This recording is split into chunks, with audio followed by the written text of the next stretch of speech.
ఈ పెద్ద మనిషి అన్ని రకాలుగా కూడా వ్యవస్థలన్నీ నాశనం చేశాడు. ఇచ్చిన హామీలు ఏవి కూడా నిలబెట్టుకునే పరిస్థితిలో లేక ఈ పెద్ద మనిషి ప్రతిదీ కూడా ప్రజలను వెన్నుపోటు పొడిచే కార్యక్రమం చేస్తూ ఉన్నప్పుడు ఆ టాపిక్ నుంచి ప్రజలను డైవర్ట్ చేసేందుకు ఏ ఒక్కరూ కూడా ఆయనను ప్రశ్నించే స్వరం వినపడకుండా చేసేందుకు ఈ పెద్ద మనిషి చేస్తూ ఉన్న పాలన భయానక పాలన సృష్టించడం. ఆ భయానక పాలన సృష్టించడంలో భాగంగా ఈరోజు రెడ్ బుక్ రాజ్యాంగం నడుస్తూ ఉంది. ఈ రెడ్ బుక్ రాజ్యాంగంలో ఎవరైనా కూడా గొంతు విప్పుతారు చంద్రబాబు నాయుడుకు వ్యతిరేకంగా అని చెప్పి ఎక్కడ చంద్రబాబు నాయుడు గారికి అనిపించినా వెంటనే ఆ మనిషి గొంతు పట్టుకోవడం, ఆ నులిపేయడము అనేది ఎలా అనేది మాత్రమే చేస్తూ ఉన్నారు. మొట్టమొదటిసారిగా చూస్తూ ఉన్నాం మ్యానుఫ్యాక్చర్డ్ విట్నెస్లు. అంటే ఒక నేరంతో ఒక మనిషికి సంబంధం ఉండదు, కానీ ఏకంగా వీళ్ళకి సంబంధించిన ఒక వ్యక్తిని క్రియేట్ చేస్తున్నారు.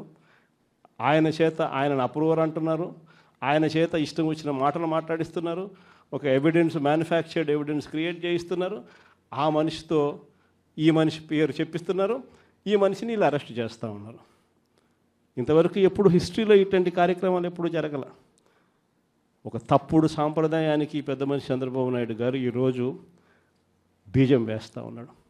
ప్రతి నియోజకవర్గంలో కూడా పాత కేసులు ఏమేమి ఉన్నాయని చెప్పి తవ్వుతున్నారు. ఆయన పాత కేసులలో ఇప్పుడు మన ఎమ్మెల్యే క్యాండిడేట్లను ఎలా ఇరికించాలి అని చెప్పి ఆ కేసుల్లో ఎలా ఇరికించాలి అని చెప్పి ఇప్పుడు చూస్తూ ఉన్నారు. ఏ తప్పు జరగకపోయినా కూడా యాక్టివ్గా ఎవడైనా కార్పొరేటర్ ఉన్నా, ఎవడైనా ఎంపీటీసీ ఉన్నా, ఎవడైనా జెడ్పీటీసీ ఉన్నా, లేకపోతే ఎవరైనా లీడర్ ఉన్నా సరే విజిలెన్స్లో ఎలా ఇరికించాలా, తప్పుడు కేసు ఎలా పెట్టించాలా అనే సంస్కృతితోనే ఈరోజు పాలన సాగుతూ ఉంది. నేను ఒకటి చెప్తా ఉన్నా, ఈరోజు కష్టంలో ఉన్న వైఎస్ఆర్సీపీ అన్నదమ్ములను నేను ఈరోజు చూస్తూ ఉన్నా. నేను మీ అందరికీ ఒకటే చెప్తా ఉన్నా, మీ అన్నగా, మీ తమ్ముడిగా, మీ బిడ్డగా ఒకటి చెప్తా ఉన్నా. నెక్స్ట్ వచ్చే జగన్ 2.0లో పరిస్థితి ఈ మాదిరిగా ఉండదు. ఈరోజు ప్రతి కార్యకర్త కష్టాన్ని చూస్తూ ఉన్నా కాబట్టి చెప్తా ఉన్నా. ఇంతకుముందు మన హయాంలో మనం వచ్చే టయానికే కోవిడ్ మహమ్మారి మధ్యలో 2019 జూన్లో మనం ప్రమాణ స్వీకారం చేశాం. ఆ తర్వాత ఆ మార్చిలోనే ముగియక మునిపే ఒక సంవత్సరం కూడా సరిగ్గా ముగియక మునిపే 2020 మార్చి వచ్చేసరికి వెంటనే కోవిడ్ వచ్చింది. ఆ తర్వాత 2 సంవత్సరాలు కోవిడ్తో మనం యుద్ధం చేయాల్సిన పరిస్థితుల మధ్య మన పాలన సాగింది. బహుశా కార్యకర్తలకు అనుకున్న మేరకు బహుశా నేను చేయలేకపోయి ఉండొచ్చు, కానీ ఇవాళ ఒకటే చెప్తా ఉన్నా, ఈరోజు ఈ కష్టాన్ని చూసిన వ్యక్తిగా చెప్తా ఉన్నా, రేపొద్దున ఇలా ఉండదు. రేపొద్దున జరిగే ప్రతి విషయంలోనూ వైఎస్ఆర్సీపీకి కార్యకర్తే నెంబర్ 1గా ఉంటాడని మాత్రం ఖచ్చితంగా చెప్తా ఉన్నా. ప్రతి కార్యకర్తకు నేను ఒకటే చెప్తా ఉన్నా, ఎవడెవడైతే మీకు అన్యాయం చేశాడో పర్వాలా, అన్యాయం చేయండి, చేయించుకుంటాం, టైం మీది, కానియండి, కొట్టండి అని చెప్పండి. ఆడు ఎవడు ఏం చేస్తూ ఉన్నాడో పేరు రాసుకోండి.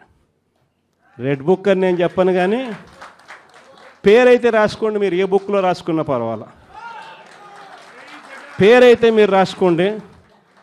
దాని తర్వాత మాత్రం అన్యాయం చేసినోనికి సినిమా మాత్రం మనం చూపిస్తామని చెప్తాను.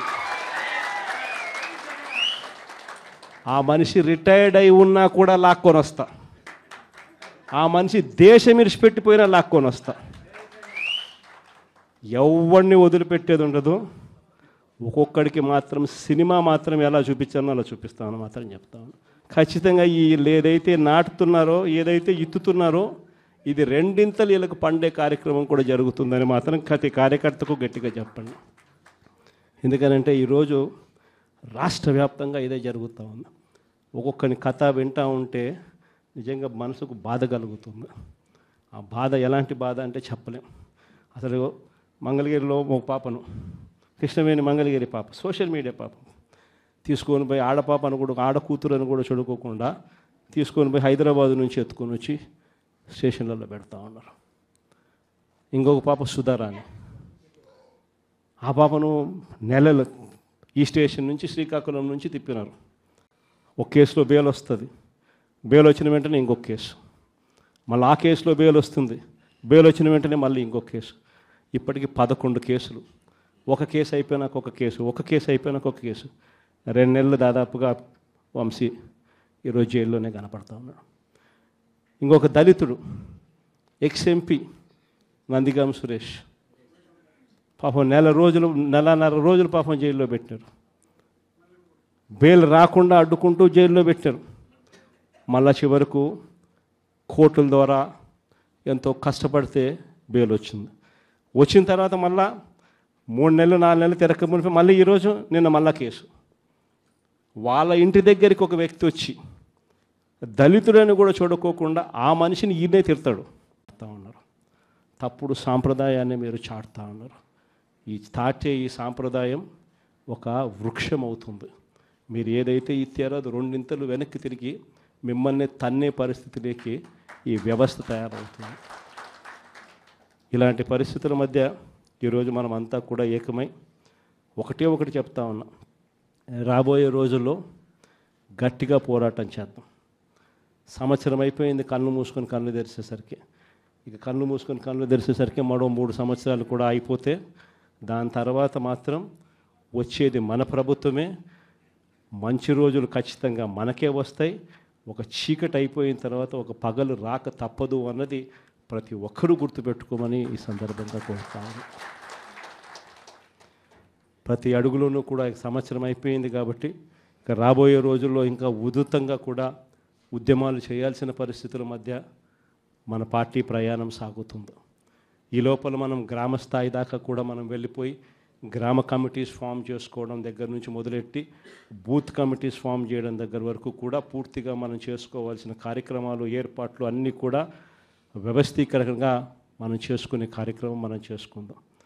దాని తర్వాత ఉద్యమ బాట పట్టాల్సిన సమయంలో ఖచ్చితంగా ఉద్యమ బాట పడుతూ ఈ ప్రభుత్వం చేస్తూ ఉన్న తప్పులను ఎండగడుతూ ప్రభుత్వం చేస్తూ ఉన్న తప్పుడు పనులను ప్రజలకు ఎత్తి చూపుతూ మీ పాత్ర మీరు పోషించాల్సిన సమయం కూడా వచ్చింది అని చెప్పడానికి ఈ సమావేశాలన్నీ కూడా ఏర్పాటు చేసి